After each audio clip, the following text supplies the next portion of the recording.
Assalamualaikum Benim tutuqdan sahneye chiqqanim uchun va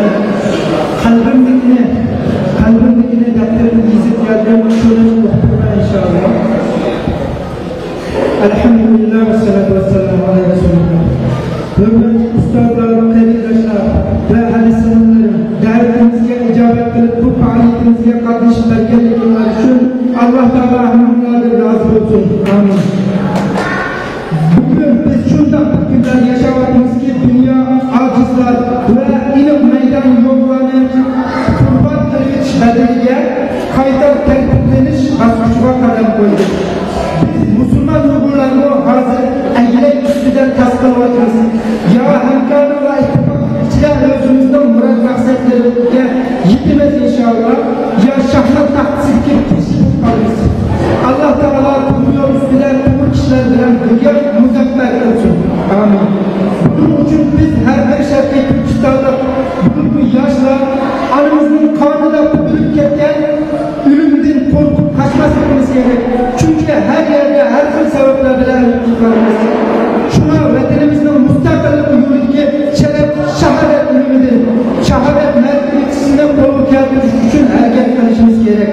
Cheklarga rizq izlab xor bo'lib turamiz. Vaholanki yurtimizdagi bayroqlarimizni dushman talon-taroj qiladi. Ashu bayroqlarimizga ega chiqishimiz kerak edi. Chunki biz rizqim nayzatdan uchib qilindi degan payg'ambarning ummatiyiz sallallohu alayhi vasallam. Bugun ajdodlarimiz tarafidan qo'rqib sifirdan sinib majbur qilgan dushman bugun bizni qo'rqitmoqchi bo'lyapti.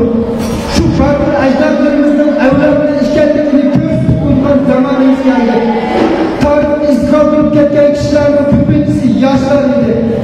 Ana shu marhum Zaydin Yusuf rahimahulloh ta'ala hamrohlari Abduxoliq Uyg'ur, Abduqodir Damurlon va boshqa nurg'un ajdodlarimiz bizning sharaf ulgimiz bo'laydi.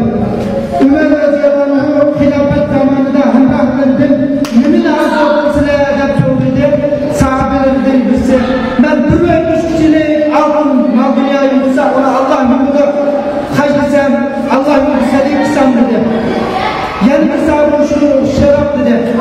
Andın Ömer Raziyallahu anh'ın sohbetinde Ömer Raziyallahu anh'ı mama Abu Ubeyde Raziyallahu anh'ı Muaz ibn Cebel Salim ibn Mevla ibn Abi Hüseyin'de erkeklerin böyle adam bulsa ben şu kişiler bilen birge Allah'ın kelimesini üstün kısam deyip şunu arzu okul ben dedi. Bugün bizge şu Zeydin Yusuf Rahimahullah